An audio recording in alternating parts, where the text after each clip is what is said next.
Now, press it one time for me, Rashad. I want you to know that this is the intention of this verse.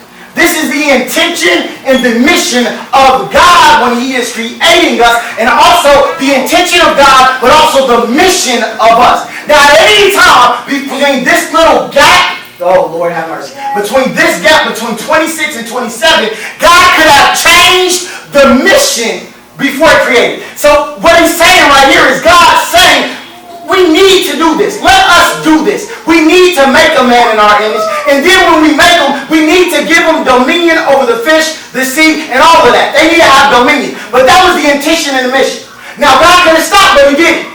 What I want you to understand about this intention and mission is that the mission, based upon God's intention, is still in focus for the life that we have today. Oh, yeah. Do you understand? Yes. It's still in focus because God could have changed it before He made it. That's why in verse 27, the author of Genesis wants to point out to you, so God what? Created. God thought about it, then God did it. God said, I want to do it, then God did it. So if God did it, that means we need to do it. Amen?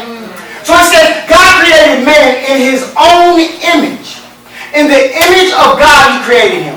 Male and female, He created them. Now remember, Genesis 1 is a what? Say overview. Overview. Genesis 2 is the specifics. Do you understand this? Everybody, Genesis 1 is the overview. Genesis 2 is the specifics. Okay? So what He's giving us is an overview. So the overview of creation, there is a male and a female. Do you understand this? He gives us the overview. So He said, God created them. Male and female created them. And God blessed them, and God said to them, be fruitful and multiply, and fill the earth and subdue it, and have dominion over the fish of the sea, and over the birds, and of the heavens, and over every living thing that moves on earth. This word dominion comes from dominionship. It's like an old term that they used to use in the feudal system, where it basically was saying that there is a king, and then the king has subsequent lords. Now, who is higher, the king or the lords? The king. The king. The king gives permission for the lords to have dominion over a particular realm, but ultimately the authority and the power lies to who? The king. The king. That's what that term is. Now, a lot of people, when we're talking about this life, get caught up on these words that I highlight. The first word they get caught up on is the us. And the second word they get really caught up on is the image. Now, you probably read a lot of things about this, but I want to go into this right now. Go ahead, Rashad. Go to the next slide for me. Okay, one more time. Oh, that's just the action. Go to the next one. Okay, now, this is Genesis 1, 26, 28. You just see the verse here. Now, this word image. If you got a pen, write this down, because this is where we're really going to start tying it all together. Because I'm closing in about 10 minutes. I'm closing. So stay with me. It's going to be rapid fire. Okay, now listen. Image. Hit it, Rashad. Hit it for me. Okay, Rashad. Okay, hit it. Can you hit it? All right, image. The Hebrew word for image is beselem. Everybody say beselem. Now, I'm not a Hebrew enthusiast, so I don't know the exact pronunciation, but if you look it up in Strong's Dictionary, this is the words that you'll see. Beselem, okay? Now, what this word means is literally, it means the image, or it means the expressed idea, but we're going to see this. Now, hit it again, Rashad. You can find this same word, the image of God, in these places, other than this one. You can find it in Genesis 9, 6, and you can also find it in Psalms 39, 5, and 6. Now, Genesis 9 and 6, it talks about Cain killing Abel, and talking about how man is created in the image of God. So what that should parlay to us from Genesis 9 is that man, because they are created in the image of God, because they are created in this image, they also are a sacred, or I don't want to say sacred, but they're also a special being that should not be tampered with. Because as you tamper with man, or you destroy man, or you kill man, or you attack man, you are actually attacking something about God. Do you understand this? Now, the other thing, before we go to the Psalms 39, 5, 6, I want you to understand that God created us in what? His own image, right? God created image. Another allusion to this word, you find it, and it's not in the actual text, but it's an allusion. I want to bring this up. is in Exodus 20, verse 3. When it talks to man, when God is giving the law, God is telling man, he says, do not make any carved images of me or any other gods. The reason why man is prohibited from making any images of God, and this is not a painting, but it's actually an image, something to be worshipped, something to be bowed down to, something to be served. The reason that no man can make an image of God is because God has already made the image of himself. Yeah. Oh, wow. So if you make an image of God, if you make an idol to worship, or if you make a pole that says this pole represents our God, you are in direct violation of something God has already done in you. Wow. Do you understand it? Amen. But this is also why the non-worshiping of images, why we are not supposed to worship man, because we are only images of God. Well, Now, to really understand this word, be saved, and I promise I'm getting there. Psalms 39, 5 and 6. Hit it for me, Rashad. Psalms 39, 46. It says, O Lord, make me know my end, and what is the measure of my days. Let me know how fleeting I am. Behold, you have made my days a few handbreadths, and my lifetime is nothing before you. Basically saying my life is just a second on this earth before you, God. Right. Surely all mankind stands as a mere breath. Selah. So it goes back to that divine breath. But it says, surely a man goes about as a, what is that? shadow. Be Salem. Be Salem. Now what does your text say? Mine says shadow. Walk with them, man. Okay, go to verse 6. What does your text say? Your actual Bible. What does it say? This is why you got your Bibles. Look at it. Mine says shadow. What does yours say? Anybody got something different? Psalms 39, 4, 6. In verse 6, it says, surely a man goes about as a Besalem, but what is it translated as? In a vein. An image, yours is image? Okay, anybody have anything different? Mine's a shoe. S-H-E-W. Shoe? Okay. Charade. Charade. All of these words in the most accurate terminology of this word.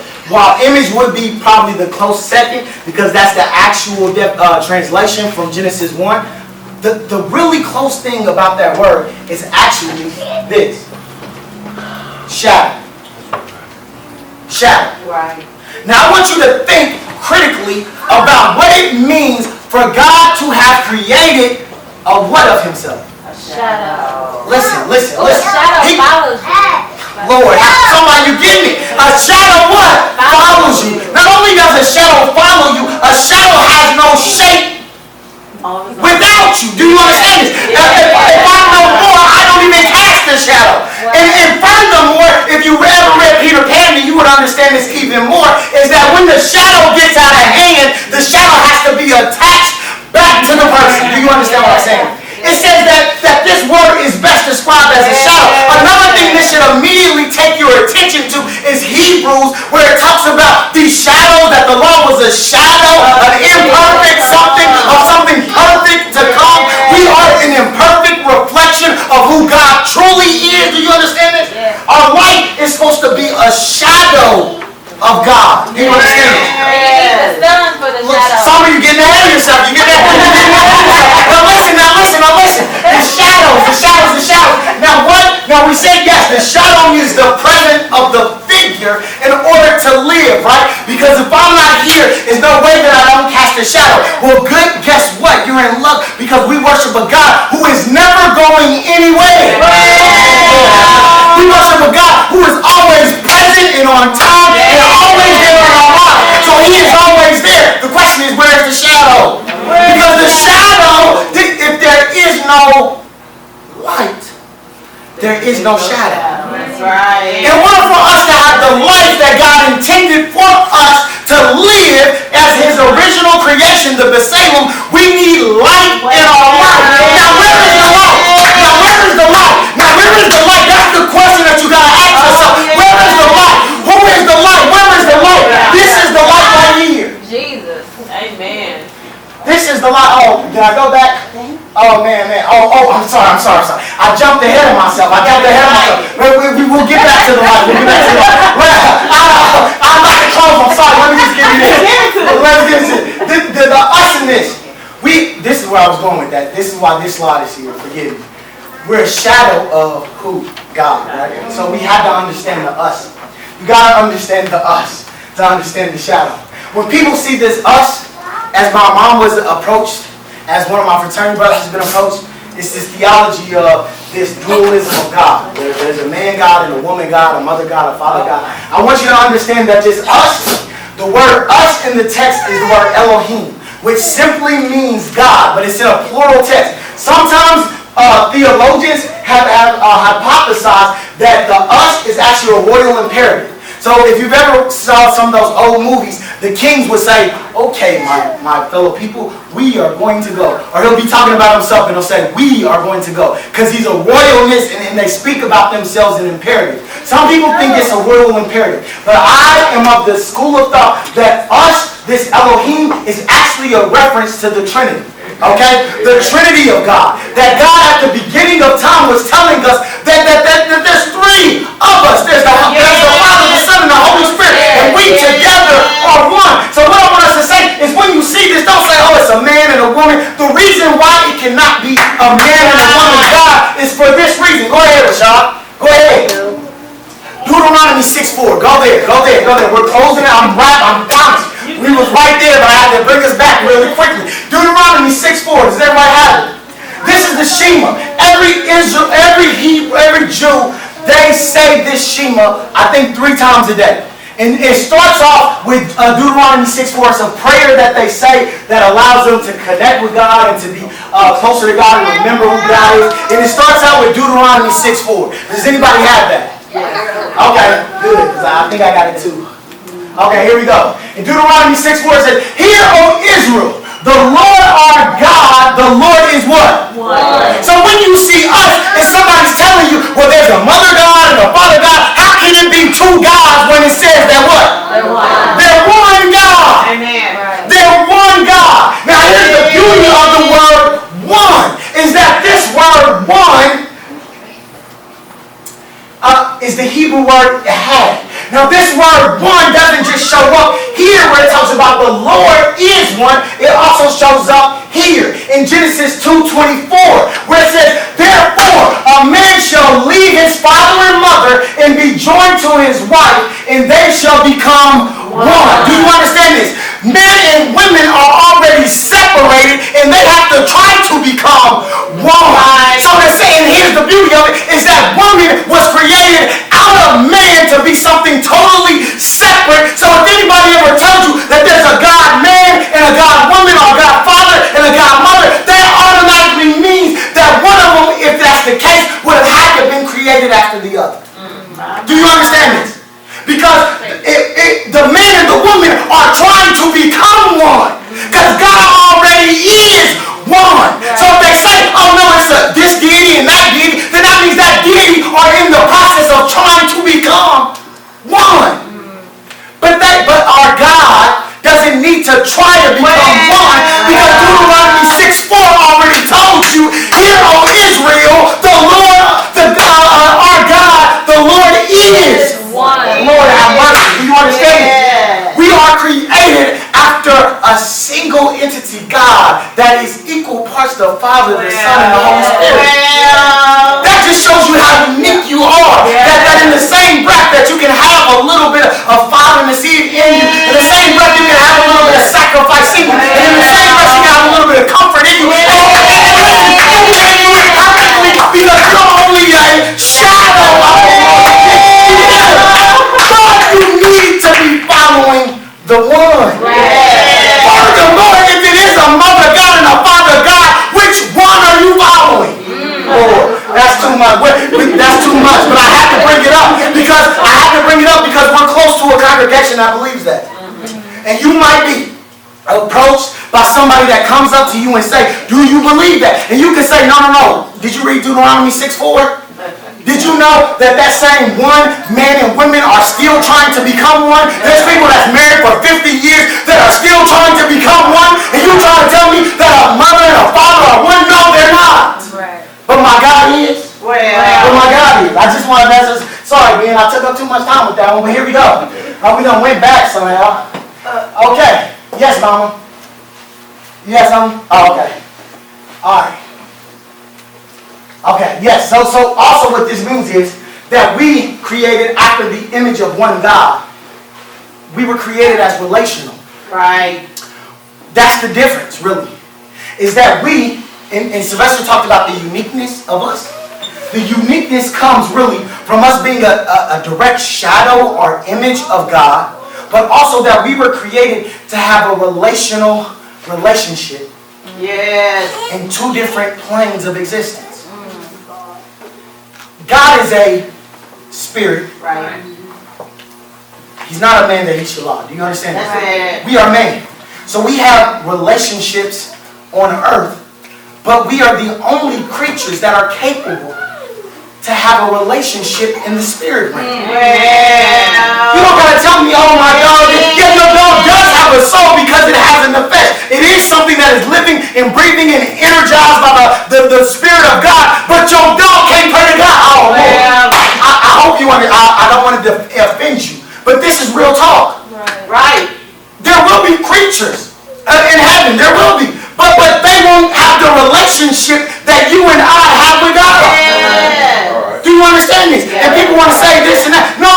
You were created as a shadow of a relational being. Yes. A being in itself is in relationship with itself. Right. So you have a relationship with us and each other. That's why we have to protect the image of God on earth. But you also have a relationship that transcends the boundaries of your existence and goes into the spiritual realms of God.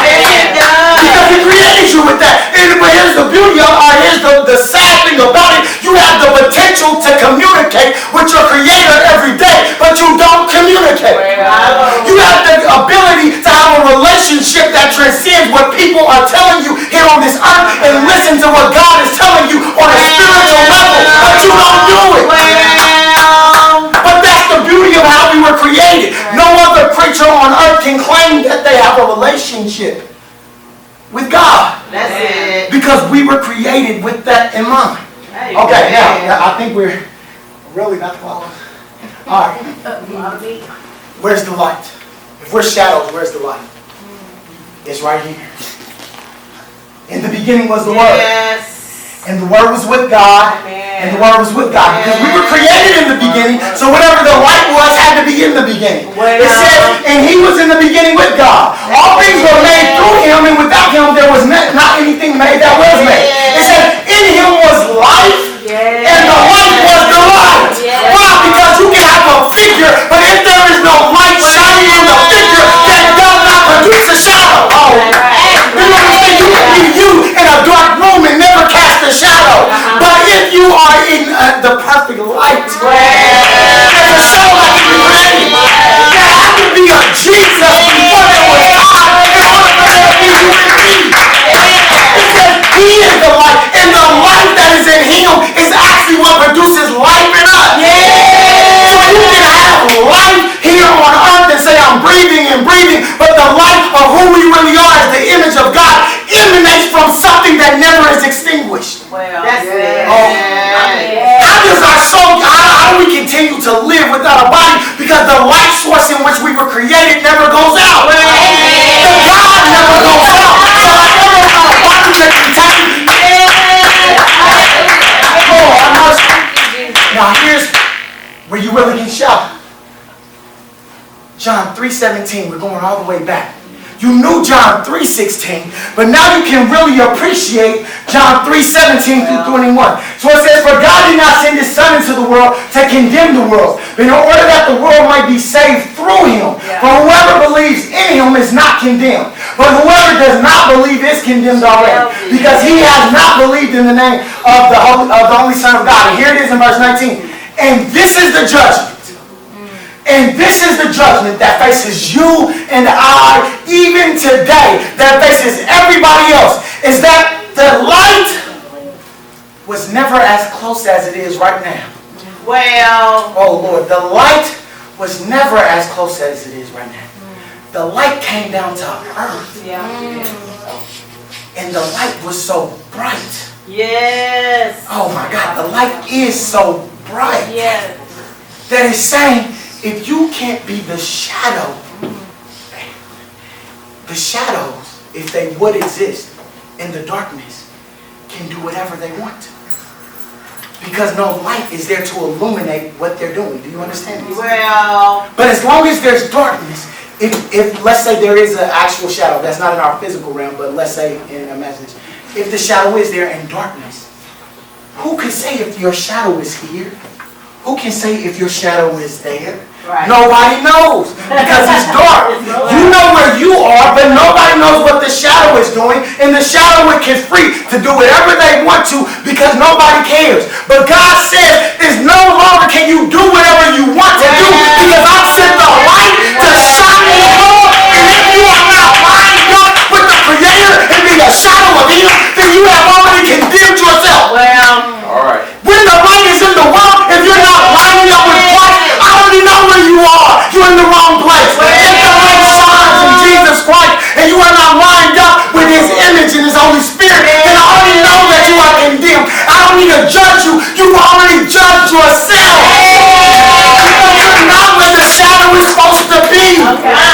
He said, and this is the judgment, that the light has come yeah. into the world. And people, they love the darkness so much. They loved it so much. They loved it so much. Because their works were evil.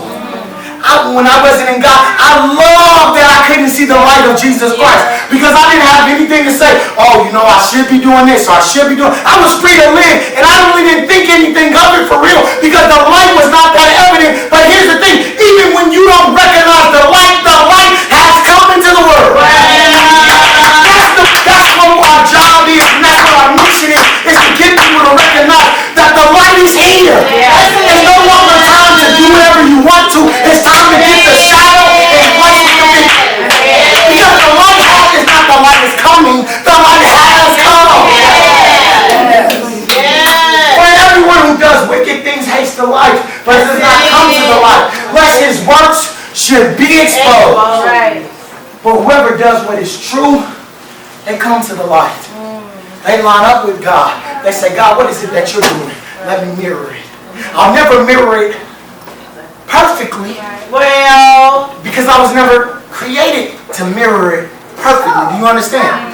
I only have the ability of being as close to you as I could, but it was your grace and your mercy always. More so after the fall, but that's our next lesson. But the light has come.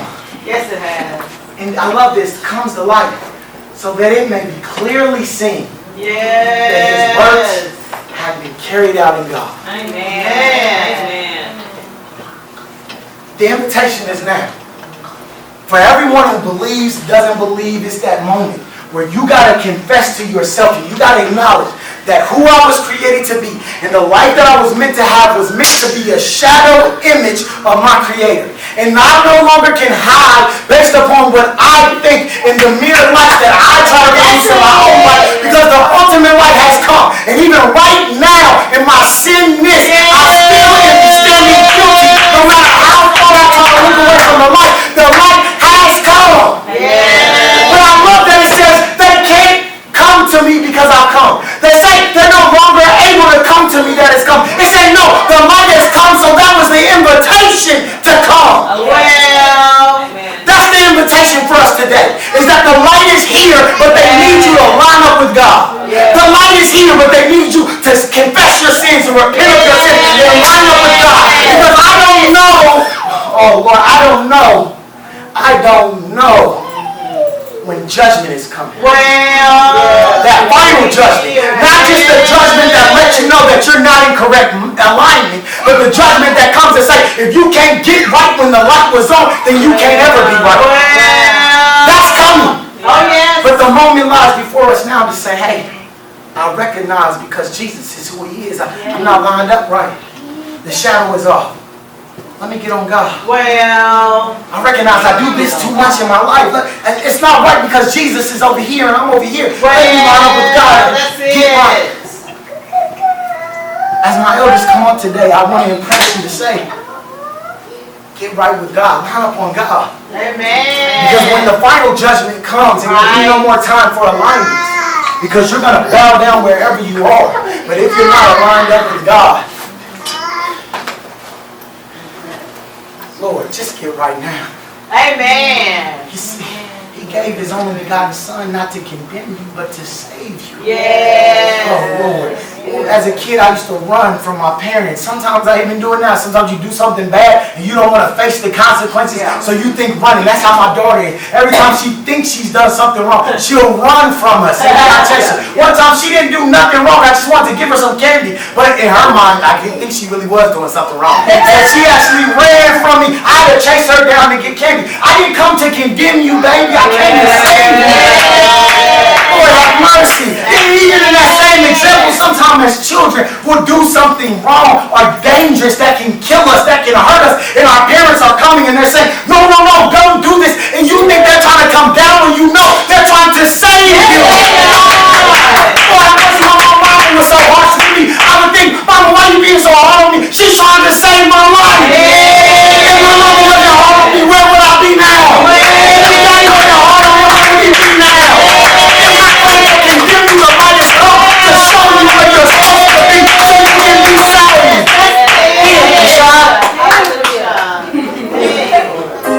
Amen. This time is an invitation to come. Because the light has already come. Where are you? Amen. Where are you right now? Where are you right now? Not where we should like never know. And I'm not saying that your salvation is taken away. But what I'm saying is that when the fire comes and burns everything to the ground, what will your reward be? Will your reward be an alignment of how your life was in alignment with Christ? I'm not judging for the salvation right now, but I'm saying whatever state you're in, whatever you're going through right now, if you have not believed in Jesus Christ, get into the shadow of God. And if you have been connected with all your heart, still be in alignment with God. Oh my God. Seems like you can. You know a shadow? Oh, well, my shadow goes by that. When I go to the buffet, my shadow goes to the buffet. When I go to the World's game, my shadow goes to the World's game.